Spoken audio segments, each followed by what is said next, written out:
Chapter 8 of Flower of the North. This recording is in the public domain. Recording by Roger Moline. Flower of the North by James Oliver Curwood. Chapter 8. Philip did not see the 100 staring eyes that followed in wonderment the tall, beautiful girl who walked at his side. He knew that Miss Brokaw was talking and laughing, and that he was nodding his head and answering her, while his brain raged for an idea that would give him an excuse for leaving her to follow Jeanne and Pierre. The facts that Gregson had left him so strangely, that Eileen had come with her father, and that, instead of clearing up the mystery in which they were so deeply involved, the arrival of the London ship had even more hopelessly entangled them, were forgotten for the moment in the desire to intercept Jeanne and Pierre before they could leave Churchill. Miss Brokaw herself unconsciously gave him the opportunity for which he was seeking. "You don't look very happy, Philip," she exclaimed, in a chiding voice, meant only for his ears. "I thought perhaps my coming would make you glad." Philip caught eagerly at the half question in her voice. "I feared you would notice it," he said quickly. "I was afraid you would think me indifferent because I did not go out to meet you in the boat, and because I had stood hidden at the end of the pier when you landed. But I was looking for a man.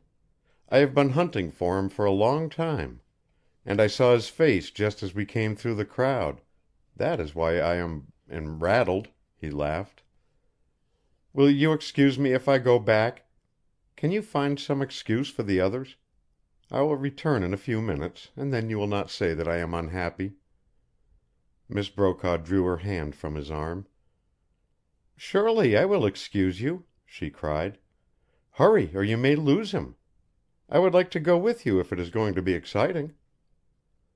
Philip turned to Brokaw and the factor, who were close behind them. "I am compelled to leave you here," he explained. "I have excused myself to Miss Brokaw, and will join you almost immediately." He lost no time in hurrying back to the shore of the bay. As he had expected, Jeanne and her companion were no longer in sight. There was only one direction in which they could have disappeared so quickly, and this was toward the cliff. Once hidden by the fringe of forest, he hastened his steps until he was almost running. He had reached the base of the huge mass of rock that rose up from the sea, when down the narrow trail that led to the cliff there came a figure to meet him. It was an Indian boy, and he advanced to question him. If Jeanne and Pierre had passed that way the boy must surely have seen them. Before he had spoken the lad ran toward him, holding out something in his hand. The question on Philip's lips changed to an exclamation of joy when he recognized the handkerchief which he had dropped upon the rock a few nights before, or one so near like it that he could not have told them apart. It was tied into a knot, and he felt the crumpling of paper under the pressure of his fingers. He almost tore the bit of lace and linen in his eagerness to rescue the paper, which a moment later he held in his fingers. 3 short lines, written in a fine, old-fashioned hand, were all that it held for him. But they were sufficient to set his heart beating wildly. "Will Monsieur come to the top of the rock tonight, sometime between the hours of 9 and 10?" There was no signature to the note, but Philip knew that only Jeanne could have written it, for the letters were almost of microscopic smallness, as delicate as the bit of lace in which they had been delivered, and of a quaintness of style which added still more to the bewildering mystery which already surrounded these people. He read the lines half a dozen times, and then turned to find that the Indian boy was slipping away through the rocks. "Here, you!" he commanded in English. "Come back!" The boy's white teeth gleamed in a laugh as he waved his hand and leaped farther away. From Philip his eyes shifted in a quick, searching glance to the top of the cliff.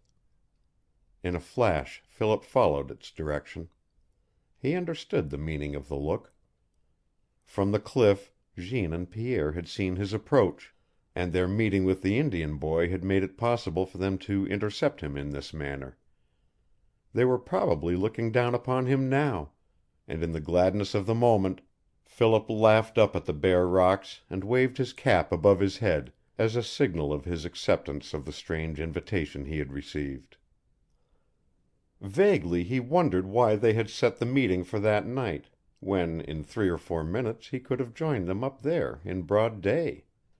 But the central tangle of the mystery that had grown up about him during the past few days was too perplexing to embroider with such a minor detail as this, and he turned back toward Churchill with the feeling that everything was working in his favor. During the next few hours he would clear up the tangle, and in addition to that he would meet Jeanne and Pierre.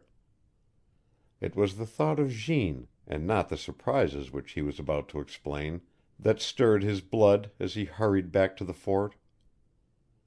It was his intention to return to Eileen and her father, but he changed this. He would first hunt up Gregson and begin his work there.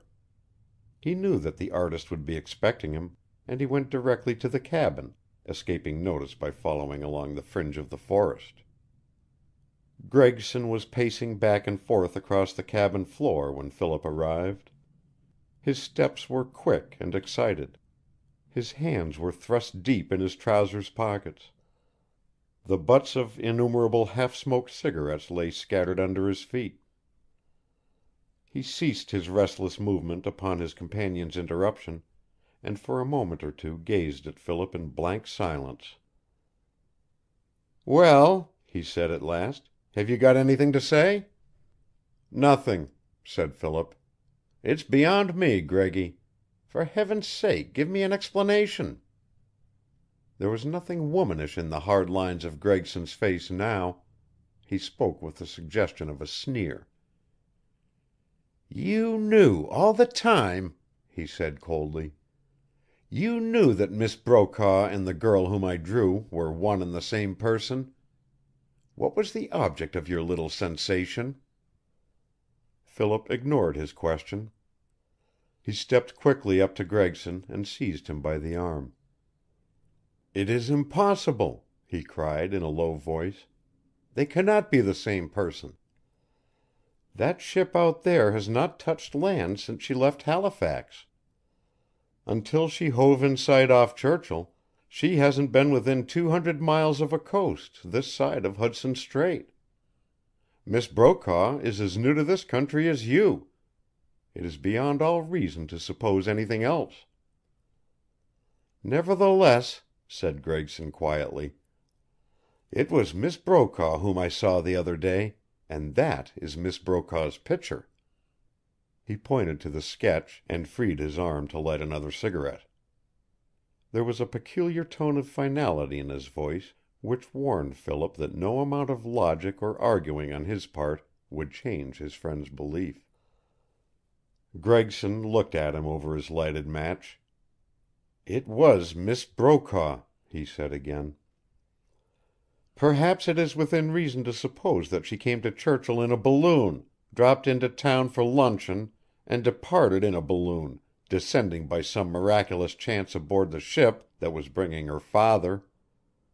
However it may have happened, she was in Churchill a few days ago. On that hypothesis I am going to work, and as a consequence I am going to ask you for the indefinite loan of the Lord Fitzhugh letter. Will you give me your word to say nothing of that letter for a few days?" "It is almost necessary to show it to Brokaw," hesitated Philip. "Almost, but not quite," Gregson caught him up. "Brokaw knows the seriousness of the situation without that letter.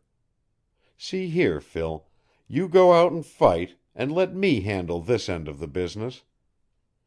Don't reveal me to the Brokaws. I don't want to meet her yet, though God knows if it wasn't for my confounded friendship for you, I'd go over there with you this minute. She was even more beautiful than when I saw her before." "Then there is a difference," laughed Philip meaningly.